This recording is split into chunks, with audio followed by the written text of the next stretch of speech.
नमस्कार, स्वागत है आपका। आप देखते हैं प्राइम टाइम एक्सक्लूसिव। मैं हूं आपके साथ आशा झा। और सबसे बड़ी लड़ाई की बात 24 की लड़ाई नए चेहरों पर आई। ना सिर्फ चेहरे बल्कि जान लीजिए चेहरों के चुनाव ने बता दिया है, अनुभव, तेवर, रणनीति सब नया होगा। लंबे अरसे से कांग्रेस में युवा नेतृत्व की बात होती रही है और मध्य प्रदेश में अप्रत्याशित हार के बाद कांग्रेस के लिए न सिर्फ ये जरूरी बल्कि मजबूरी भी थी, क्योंकि 2024 की लड़ाई सिर्फ चुनाव जीतने की लड़ाई नहीं, सिर्फ बीजेपी को पटखनी देने की लड़ाई नहीं, बल्कि कांग्रेस के लिए यह अस्तित्व की भी लड़ाई है, जिसमें हार देश की सबसे पुरानी पार्टी के लिए भारी ही नहीं बल्कि संकट का सबब बन सकती है। इधर बीजेपी ने भी अपने चेहरों के चुनाव से बता दिया, छत्रपों से किनारा न सिर्फ पीढ़ी परिवर्तन बल्कि वक्त की सबसे प्रबल जरूरत भी। देखिए 24 की लड़ाई नए चेहरों पर आई।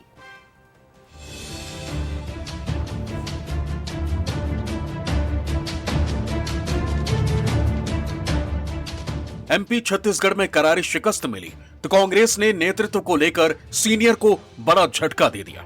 ये झटका मध्य प्रदेश और राजस्थान दोनों जगहों पर दिया गया। जिस कमलनाथ के हाथ में मध्य प्रदेश की कमान थी उन्हें साइड कर दिया गया, क्योंकि कांग्रेस के रणनीतिकारों का मानना है कि जिस कमाल की कमलनाथ से उम्मीद थी वो नहीं कर पाए। कमलनाथ की अगुवाई में मध्य प्रदेश में कांग्रेस को बड़ी हार मिली। कांग्रेस के थिंकर समीक्षा करने बैठे तो पाया गया कि समय नेतृत्व परिवर्तन का है। अब कमान किसी ऐसे शख्स के हाथ में देनी चाहिए जो 2024 में कांग्रेस का कायाकल्प कर सके। केंद्रीय नेतृत्व ने युवा और फायर ब्रांड नेता जीतू पटवारी पर दाव लगाया और मध्य प्रदेश कांग्रेस अध्यक्ष की कमान उन्हें सौंप दी गई। सामूहिक नेतृत्व की जब बात आती है तो सीनियर लीडरशिप जितनी भी है उनके मार्गदर्शन में ही यूथ नए बच्चे काम करते हैं, नए साथी काम करते हैं, युवा साथी काम करते हैं। जहाँ तक मध्य प्रदेश का प्रश्न है, मैं पीसीसी चीफ हूँ, पीसीसी का अध्यक्ष हूँ, पर हमारा सामूहिक नेतृत्व है। युवाओं का भागीदारी 100% बढ़ेगी, 100% उनको काम करने का अवसर ज़्यादा मिलेगा, पर सारे वरिष्ठजनों के सहयोग और मार्गदर्शन। लोकसभा के चुनाव की तैयारियां हैं और मध्य प्रदेश में जो रिसेंट चुनाव हुए हैं उसकी घटनाक्रम को लेकर चिंता है। इन दोनों बातों पे बात हुई और स्वाभाविक है कि कांग्रेस की आइडियोलॉजी घर घर जाए, पार्टी एकजुट रहे, यूथ को अपनी ज़्यादा परफॉर्मेंस देने का अवसर मिले इस बात का है कि हम सब मिलकर लोकसभा में कांग्रेस की अच्छी सीटें लेके आए, इसका सब एहसास है। 23 दिसंबर को 5 राज्यों के नतीजे तेलंगाना को छोड़कर कांग्रेस को बाकी जगह बड़ी हार का मुंह देखना पड़ा।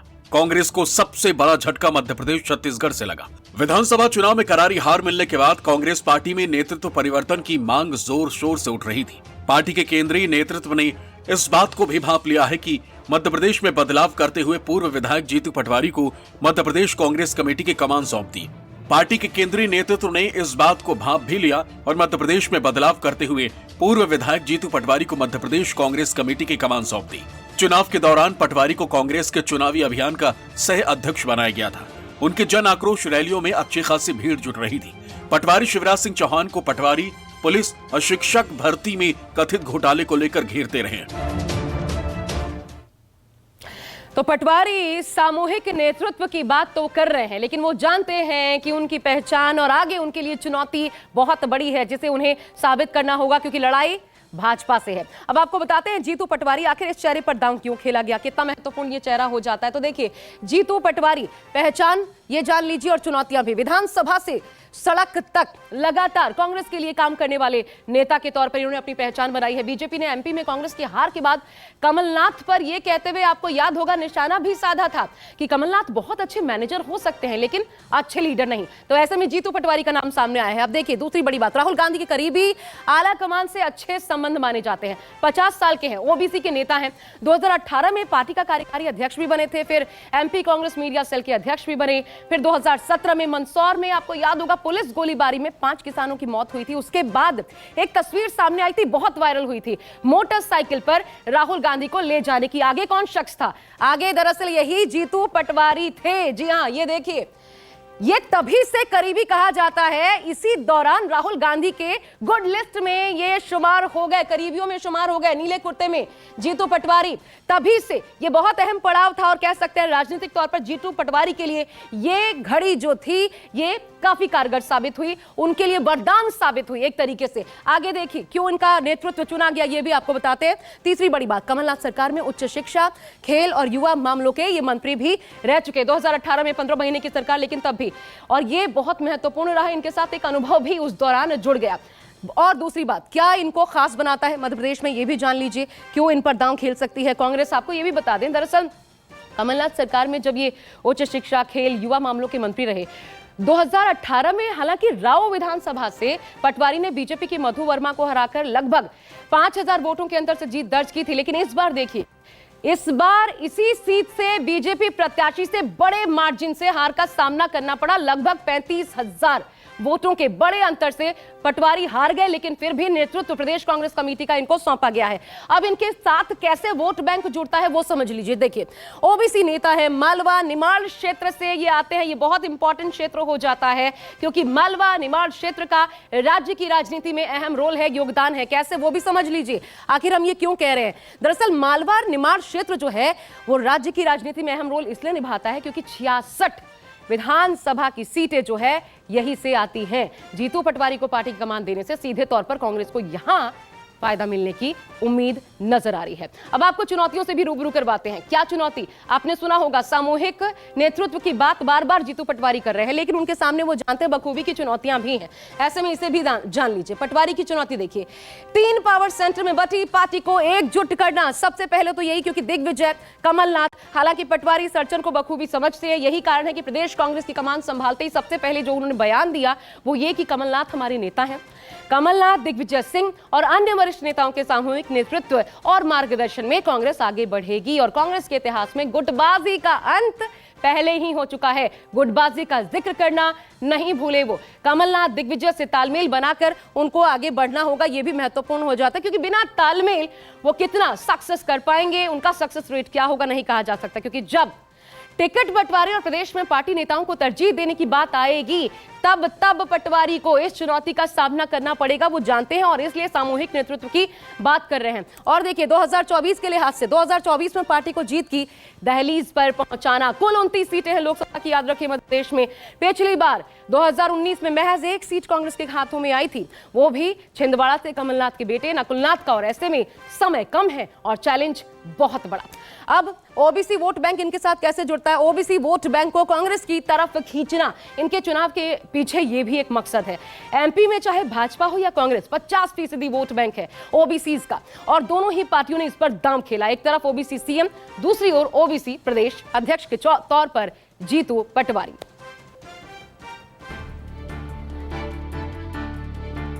कांग्रेस ने सिर्फ संगठन का मेकओवर ही नहीं कर युवा को चुना है, बल्कि मोहन यादव की सरकार को घेरने के लिए भी युवा चेहरे पर दांव लगाया। ठीक बीजेपी की तरह जैसे उन्होंने एमपी में सरकार की कमान युवा हाथों में दी, वैसे ही विधानसभा में नेता प्रतिपक्ष के तौर पर कांग्रेस आला कमान ने उमंग सिंघार पर दांव लगाया। कमान मिलते ही उमंग भी दिल्ली पहुंचे, आला कमान से बात की और हार की वजह और 2024 में जीत के लिए रणनीति पर चर्चा की। उमंग संघार का चयन भी बताता है कि कांग्रेस राज्यों में पुराने नेताओं को किनारे करने का पूरा प्लान तैयार कर चुकी है, क्योंकि उमंग का भी चयन बताता है कि पार्टी ने कमलनाथ की तरह दिग्विजय सिंह को भी संदेश दिया है कि अब युवा युग का समय है और पार्टी इसके लिए किसी भी तरह का कोई भी फैसला ले सकती है। साथ में ये भी हमें एक कहा गया राहुल जी कि मेरा पूरा सहयोग रहेगा और निश्चित तौर से पार्टी को आपको वहाँ पर एक संगठन को एक नई संरचना, नए ढांचे के साथ, मजबूती के साथ खड़ा करना है। और लोकसभा का चुनाव आ रहा है, लोकसभा के लिए तैयारी के लिए कहा गया और भाजपा के खिलाफ सबको मजबूती के साथ उन मुद्दों को लेके हमें जमीन पर जाना है, ये बात भी चर्चा में आई। चुनाव लड़ना वरिष्ठ नेताओं का उनका आपसी निर्णय है और सीडब्ल्यूसी का निर्णय रहेगा। रही बात हम लोग कैसा सामंजस्य, तो स्वाभाविक से सबका सामंजस्य है, ऐसी कोई बात नहीं, सब लोग साथ में हैं। कांग्रेस ने लोकसभा चुनाव को देखते हुए एमपी में 3 बड़े वर्गों को साधने की कोशिश की। जीतू पटवारी ओबीसी वर्ग से आते, वो खाती समाज से हैं। वही नेता प्रतिपक्ष उमंग सिंगार आदिवासी समुदाय से आते। उपनेता प्रतिपक्ष हेमंत कटारे सामान्य वर्ग के हैं और ब्राह्मण नेता है। ऐसे में कांग्रेस ने जातिगत समीकरणों का भी ध्यान रखा है, क्योंकि पिछले विधानसभा चुनाव से जिन मुद्दों पर सबसे ज्यादा जोर दिया गया है वो है जाति का मुद्दा। चाहे बीजेपी हो या फिर कांग्रेस, हर किसी ने टिकट बांटने में, जीत के बाद सीएम और मंत्रियों को चुनने में हर जगह जाति का फैक्टर हावी दिखा। कांग्रेस ने भी जब राज्य में पार्टी अध्यक्ष को चुना तो जाति समीकरण साफ दिखाई दिया। एक बड़े इंटरेस्टिंग चेहरे का चुनाव किया गया। वो चेहरा उमंग सिंघार का बना। क्यों, वो आगे आपको बताते हैं, लेकिन ये जानना महत्वपूर्ण हो जाता है कि ये है कौन और इन पर दांव पार्टी क्यों खेलती है। देखिए, उमंग सिंघार के जरिए दिग्विजय सिंह को संदेश देने की कोशिश हो रही है। सिंघार और विवादों का पहले बता दूं आपको गहरा नाता रहा है दिग्विजय सिंह को, इसके जरिए संदेश गया है। आपको वो भी बता दें कैसे। 2018 सिंघार वन मंत्री थे। इस दौरान दिग्विजय सिंह से इतना प्रताड़ित हुए थे कि दिग्विजय के खिलाफ उन्होंने मोर्चा तक खोल दिया था। ये वो अध्याय याद दिलाता है। अब ये भी न सिर्फ मोर्चा खोला था बल्कि क्या कुछ कहा था वो देख लीजिए। उमंग सिंघार और दिग्विजय सिंह के रिश्ते अच्छे नहीं। दिग्विजय सिंह पर शराब और जमीन माफिया होने के गंभीर आरोप उन्होंने लगाए थे। उमंग सिंघार ने दिग्विजय सिंह पर सरकार को अस्थिर करने और मंत्रियों तक से वसूली के गंभीर आरोप लगाए थे और इसलिए तभी से ये जो वैमनस्य है वो चला आ रहा है। अब तीसरा बड़ा कारण समझ लीजिए, एमपी की पूर्व डेप्यूटी सीएम जमुना देवी के भतीजे हैं। ये रसूख भी उनके साथ जुड़ा हुआ है, उनके काम आया है। चौथी बड़ी बात आपको बताते हैं, 4 बार के विधायक हैं। आदिवासी नेता के तौर पर प्रदेश में ये अपनी पहचान रखते हैं। इस बार अगर कहां से चुनाव जीते तो वो भी आपको बता देते हैं। इस बार भी इन्होंने जीत दर्ज की, 66 ही हालांकि सीटें, लेकिन उसमें ये जीते। धार जिले के गंदवानी से विधायक चुने गए हैं इस बार सिंघार। और टीम राहुल, क्योंकि यहां पर जब चेहरों का चुनाव हो रहा है तो उसमें टीम राहुल की भूमिका अहम हो जाती है। टीम राहुल गांधी के सदस्य के तौर पर इनको समझा जाता है, ये चेहरा माना जाता है। इसके अलावा झारखंड चुनाव में सह चुनाव प्रभारी भी बने थे सिंघार। आपको बता दें कि मध्य प्रदेश में इनका चुनाव और क्यों महत्वपूर्ण हो जाता है। दरअसल आदिवासी प्रभाव जो है उसके लिहाज से अगर आप समझें तो एमपी में 70 से 80 सीटों पर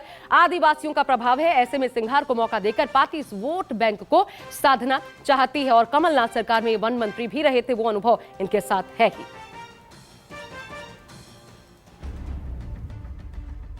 कांग्रेस आलाकमान ने सिर्फ मध्य प्रदेश ही नहीं बल्कि परिवर्तन का फैसला छत्तीसगढ़ के लिए भी किया है।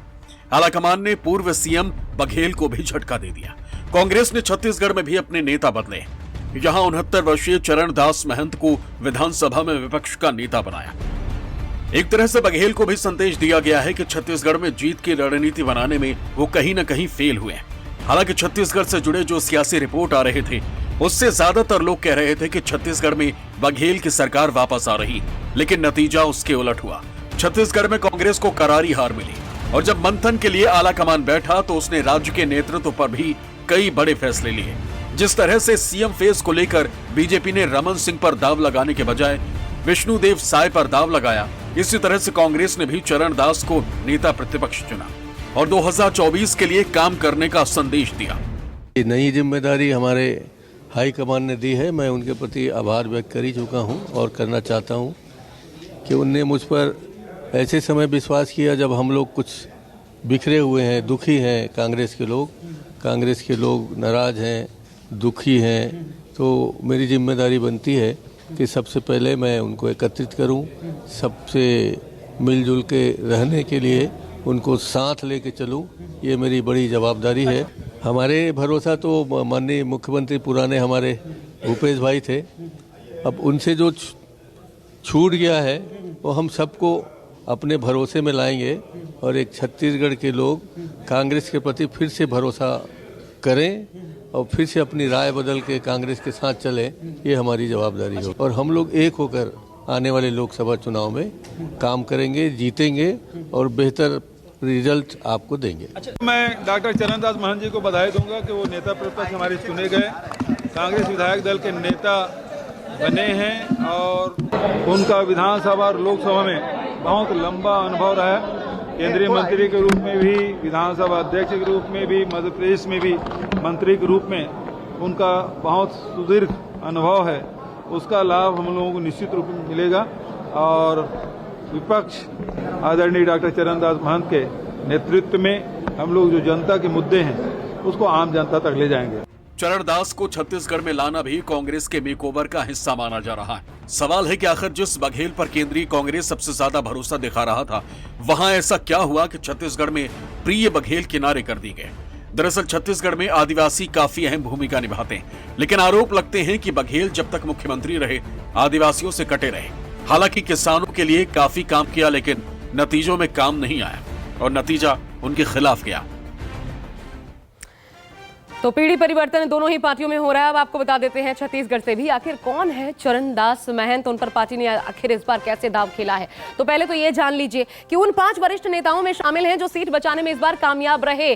खुद भूपेश बघेल, एक कवासी लखमा, लखेश्वर बघेल, उमेश पटेल और चरणदास महंत 5वें जिन्होंने सीट बचाई। इसके अलावा काफी अनुभवी माने जाते हैं, कैसे पीएचडी की डिग्री है और सामाजिक कार्यकर्ता के तौर पर भी इनका दरअसल कार्यकर्ताओं से जुड़ाव है, जमीन से जुड़े चेहरे के तौर पर पहचान है। संयुक्त मध्य प्रदेश में भी जैसा बघेल कह रहे थे 2 बार विधायक ये रह चुके हैं और ऐसे में केंद्रीय मंत्री के रूप में भी इनके पास अपना अनुभव है। चरणदास महंत केंद्र में भी मंत्री रह चुके हैं। 2009 में 15वीं लोकसभा के लिए चुने गए थे। प्रदेश से अकेले कांग्रेसी लोकसभा सदस्य चुने गए थे और मनमोहन सरकार में राज्य मंत्री, खाद्य प्रसंस्करण उद्योग मंत्रालय का पदभार भी इन्होंने संभाला था। चौथी बड़ी बात जो इनके पक्ष में जाती है, 3 बार से लोकसभा सांसद, ये 3 बार के लोकसभा सांसद रह चुके हैं। इसके अलावा अगर इनकी विरासत की बात करें, पिता बिसाहू दास महंत छत्तीसगढ़ के सबसे लंबे समय तक के विधायक रहे हैं। तो उस बैकग्राउंड से ये आते हैं, इसका फायदा भी इनको मिलता नजर आता है पार्टी के भीतर। कांग्रेस की दूसरी पीढ़ी के नेता हैं